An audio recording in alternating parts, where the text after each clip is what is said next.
আমি কোনো গুন্ডা বদমাশের মেলা করি নাই, করতে চাইলে করতে পারতাম। গুন্ডা আনতে চাইলে গুন্ডা আনা যায়, অসুবিধা হয় না। আমরা এই গুন্ডার রাজনীতি আমরা ভারতে পাঠিয়ে দিয়েছি। এখন এই রুমিন ফারহানারা যদি সেটি আবার বাংলাদেশে রিহ্যাবিলিটেট করতে চায়, তাহলে হাসিনার প্রতি তাদের যে আন্তরিকতা, তাহলে হাসিনা যেখানে আছে তাদেরকেও সেখানে চলে যেতে হবে।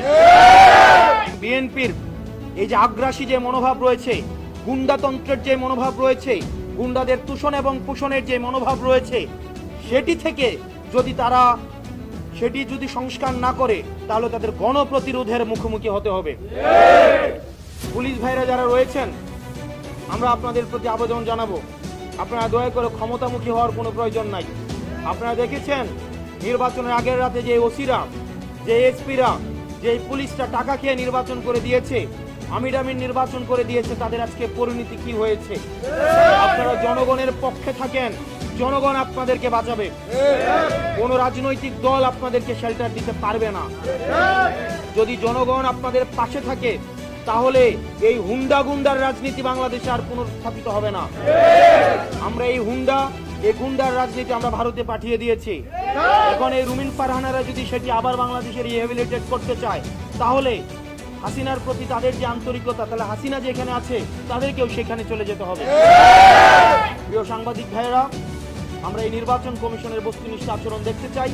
না হয় এই নির্বাচন কমিশন পুনর্গঠনের জন্য এই নির্বাচন কমিশনের আমাদের যে পিক অ্যান্ড চুজ পদ্ধতিতে নির্বাচন কমিশন গঠিত হয়েছে, এই নির্বাচন কমিশনে বিভিন্ন পক্ষের লোক রয়েছে। একজন হচ্ছে বিএনপি পন্থী, কেউ হচ্ছে অন্যপন্থী, কেউ হচ্ছে ডানপন্থী, কেউ বামপন্থী। এই যে পন্থী, আমরা চেয়েছিলাম বাংলাদেশ পন্থী নির্বাচন কমিশন। যে ধরনের অ্যানোমালিজ রয়েছে আমরা খুব শীঘ্রই আপনাদের সামনে উপস্থাপন করব। এবং বাংলাদেশের এনসিপির নেতাকর্মী, আপনারা প্রত্যন্ত এলাকায়, আপনারা প্রান্তিক জনপদে যারা রয়েছেন, সারা দেশের এনসিপির নেতাকর্মীদের প্রতি বিএনপির যে বিমাতা সুলভ আচরণ, সেটির আজকে একটি সিগন্যাল আপনারা পেয়ে গেলেন। আপনাদেরকে সুগঠিত হতে হবে এবং বিএনপির এই যে আগ্রাসী যে মনোভাব রয়েছে, গুন্ডাতন্ত্রের যে মনোভাব রয়েছে, গুন্ডাদের তুষণ এবং পোষণের যে মনোভাব রয়েছে, সেটি যদি সংস্কার না করে, তাহলে তাদের গণপ্রতিরোধের মুখোমুখি হতে হবে।